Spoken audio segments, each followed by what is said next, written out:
क्या आपको पता है your financial success is only 20% of math and calculation, and the rest of the 80% is your psychology. But what is financial success? There are many biases that can impact our financial decisions, but the most common one that even impacts the smarter people is overconfidence bias. Overconfidence bias is one of the biases which impacts the people like Anil Ambani and Vijay Mallya to be overconfident in their strategy and their decisions. People with overconfidence bias often take more risks and don't plan for failures. आपने कई लोगों को कहते सुना होगा, अरे मुझे health insurance की क्या जरूरत है, मैं तो बिल्कुल फिट हूँ। ये पॉलिसी और इन्वेस्टमेंट स्कीम्स तो सिर्फ सेल्स की स्कीम्स है, मुझे सब पता है। This is a very common phenomenon in people with overconfidence bias, which stops them from taking care of their health and wealth.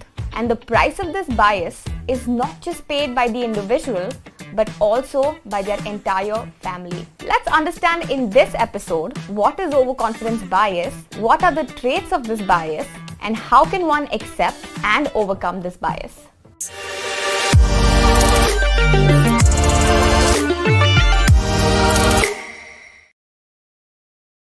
Hi, I am Nitesh Buddhadev, Chartered Accountant by qualification. I have a decade of experience in personal finance and wealth management. I work closely with my clients and help them in their personal finance, investment and tax planning. I also work with fintech, various startups and help them in their product and investment strategy. Why I am doing this? I felt big void when it comes to wealth management and investment advice. Normally, it's all revolve around product selling and we need someone whom we can rely on. There is a big gap on that, and I felt that being a chartered accountant, I can enter in this field, work closely with the client and help them manage their money.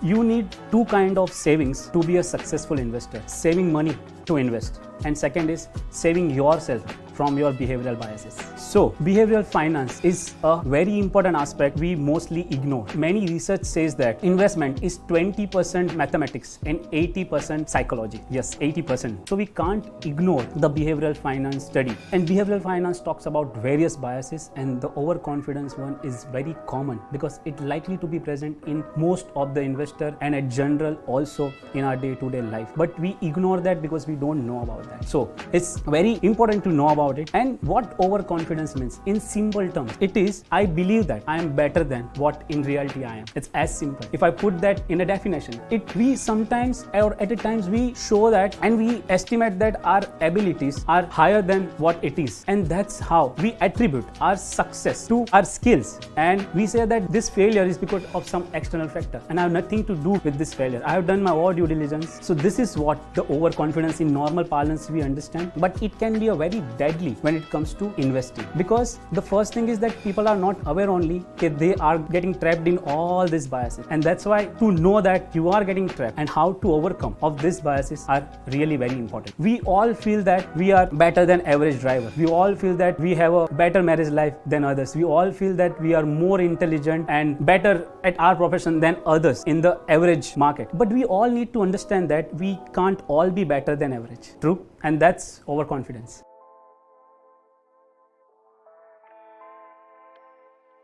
When you last time went to the restaurant super hungry and you wanted to have your favorite food, you ordered more dishes of that because you overestimated your appetite, but you couldn't finish the whole food, which happens with all of us, right? More often. And this is another overconfidence in our day-to-day life. Let me tell you real story. This is about a family in Gujarat in 1999. A middle class, upper middle class businessman family consists of a man, his wife and their 7 children. Out of that 5 were girl and 2 were boy. Living in Gujarat, doing a business in the best of the schools with full of hopes and aspirations for the future. One fine day, few years back, August 1999, the sole bread earner, and mostly during those days, one family member who was the head of the family used to earn, and most of the time you've seen this in the Gujarat, this culture are that they are in the business and one man's on the bread and butter. What happened? One fine day, the family's whole life has changed in a day. Why so? The lone bread earner, age of 45, he passed away, left behind 7 children and his wife. Nobody Nobody can replace this emotional loss, right? But what about the finances? As he was the only bread earner, what happened to that family after that? All school going children, only one female child was married, rest all were in the schools doing normal activities, no experience about any earnings or any business. What they got out of insurance is a small amount of 70,000 rupees, and that's the all they had in 1999. Fast forward, the female, the mother of the 7 children, diagnosed with breast cancer. They spent lakhs of rupees on the treatment. The lady survived. She is living a healthy life, but they have to sold their gold to pay off that hospital bill. Did they have any insurance? No health insurance. You call it poor financial literacy, you call it overconfidence bias. Why? Because overconfidence bias also means you underestimate the risk. You underestimate the vulnerability you can expose to than the average person. You feel that 45 is not the age to pass away. You feel that you are not drinking, not smoking, you are not likely to have breast cancer. And this is our belief. And that's why we don't sufficiently cover this aspect. During those years, all the children got married, well settled in bits and pieces. They managed the business, the family business. They came a long way. The youngest son, who were 9-year-old in 1999, he come a long way. You can call he is a bit successful now, and they all are living a good and healthy life, respectful life. This story is about me.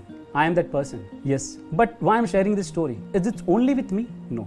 You will find this story in every corner of India. And maybe more ironical than this, because the gap of financial literacy, not knowing about the financial planning, not knowing about all these biases, that family, my family went behind 10, 20, 30 years down the time. This is what happens because people generally estimate that the likelihood of happening of ordinary events like living beyond 60 years is very common for them than others, and happening of rare events like living up to the age 100 or 100 and more is rare to them. And that's why what they do when it comes to financial planning or personal finance, they don't cover yourself with a proper insurance because they feel that I'm not going to die till 60, 65. That's the average age, right? And that's what they buy: less insurance, under insurance, or no insurance at all. When it comes to rare event, like one believe that I am not going to live till 100, I don't need to save enough for my retirement, or they accurate a very less amount than what they actually need. We underestimate the risk and the vulnerability, and that's exactly overconfidence bias. So the first thing is that financial literacy. One should know that how you need to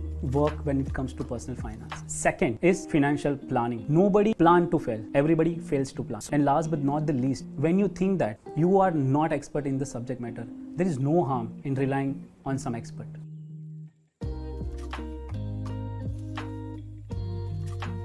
Many a times we come across MBAs. I'm not talking about the normal MBAs we all know about, right? I'm talking about MBA, and the full form of this MBA is Mane Badhu Avde. I know it all kind of person. Why I'm referring to I know it all kind of person? Because first we need to identify that this kind of bias do exist. Because you don't know if this kind of bias do exist, and you are often getting trapped by this kind of biases. You will never think about overcoming this, right? So knowing about the bias and recognizing that you can be a common victim of this bias, that's the half job done. Now you think how you can overcome that. When it comes to overcoming overconfidence bias, one need to remember these 3 things, and the first one is pre-mortem process. This process is popularized by Daniel Kahneman. He is the Nobel Prize winning economist and psychologist. He has authored a very brilliant book on the psychology, Thinking Fast and Slow.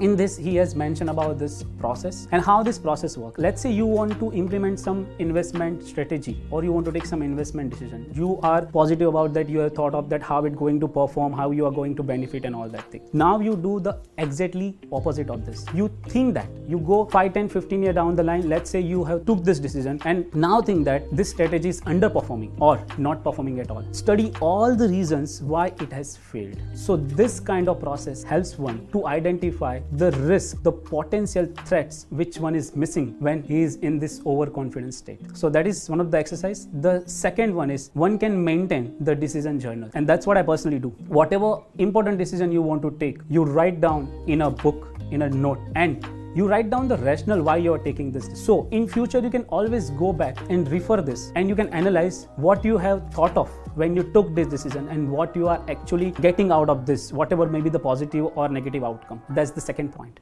And the last and third one, to well research in the subject area. And I think that's the top 3 way to overcome this bias. Difference between the confidence and overconfidence is very difficult. One cannot easily differentiate between it is confidence or overconfidence. It comes with the analysis, practice. But is there any good about the overconfidence? Yes, there are. Some research says that overconfidence can be good in some of the factors, because confidence is very important ingredient when it comes to success. It can be business, it can be job, it can be sports, it can be mental health. So some authors suggest, research suggests that not only confidence but overconfidence also can be advantageous, because it helps increase in morale, increase in the persistence, increase in the ambition, and which in turn increases the probability of success. But I'm yet to come across any good when it comes to investing. So at least when it comes to investing, I would say that I have never come across any benefit of overconfidence. As we discussed, we know how it can backfire, and to add a few more bad about or ill effect of overconfidence are, when person is overconfident, normally we have seen that they try to have a very concentrated portfolio, or only having exposure to a particular asset class, and the whole portfolio is skewed towards that particular asset class. Also, they resort to a frequent trading, and they think that they can time the market, and that's why they do again that buying selling game, and they in this process can lose a good amount of wealth. Also, people underestimate the risk. They get into the riskier venture and thinks that the actual risks are quite less than in reality it is. Last but not the least, they feel that they don't need to take help of any expert or experienced person because they know it all. I leave you with this quote of Carl Richards. He is the famous author of Behavior Gap. He once said that overconfidence is a serious problem, and if you don't think it affects you, probably you are overconfident. Think again.